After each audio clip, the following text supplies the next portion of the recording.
Guys, let's make కొబ్బరి పచ్చడి.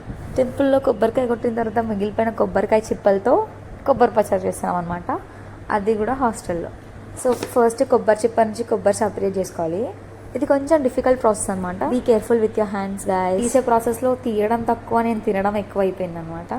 ఎలా అలా కష్టపడి ఫుల్ కొబ్బరి అంతా తీసి సపరేట్ చేసుకున్నా. ఈ కొబ్బరి పీసెస్ అన్ని వాష్ చేసుకొని సైడ్కి పెట్టుకోవాలన్నమాట. ఫస్ట్ కొన్ని ఎండుమిర్చి ఇంకా వెల్లుల్లిపాయలు తీసుకొని అవి రెండు చిన్న పీసెస్గా కట్ చేసుకొని పక్కకు పెట్టుకోవాలి.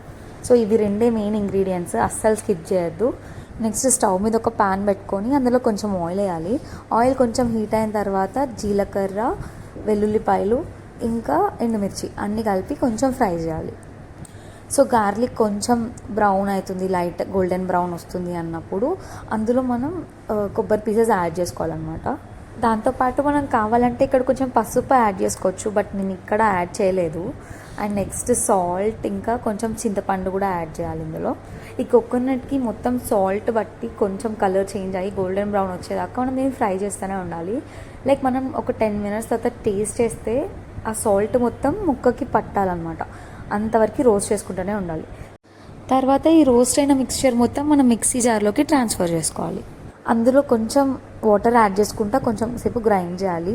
బట్ అది ఫైన్ పేస్ట్ అవ్వకుండా కొంచెం కచ్చాపచ్చా ఉండేటట్టు గ్రైండ్ చేసుకుంటే చాలా బాగుంటుంది. నెక్స్ట్ తాలింపు వేసుకోవాలి. ఇదే మెయిన్ స్టెప్ అనమాట. పచ్చడి తాలింపు వేస్తేనే చాలా టేస్టీ ఉంటుంది. సో తాలింపు కోసం మళ్ళీ ఆయిల్ వేసుకొని అందులో జీలకర్ర యాడ్ చేసుకోవాలి. ఆల్సో కొంచెం గార్లిక్, ఎండుమిర్చి అండ్ కరివేపాకు. ఈ తాలింపు వేసిన తర్వాత మనకు ఒక మంచి ఫ్లేవర్ వస్తుంది అనమాట. సో తాలింపు ఒక 2 minutes రోస్ట్ అయిన తర్వాత పచ్చడి అంతా ఇందులో వేసుకొని కలిపేసుకుంటే ఆ అరోమా స్మెల్ ఉంటుంది, నెక్స్ట్ లెవెల్ ఉంటుంది. అంతే, కొబ్బరి పచ్చడి రెడీ. మంచిగా వేడి వేడి అన్నంలో కొంచెం కొబ్బరి పచ్చడి కొంచెం నెయ్యి వేసుకొని తింటే సూపర్ ఉంటుంది.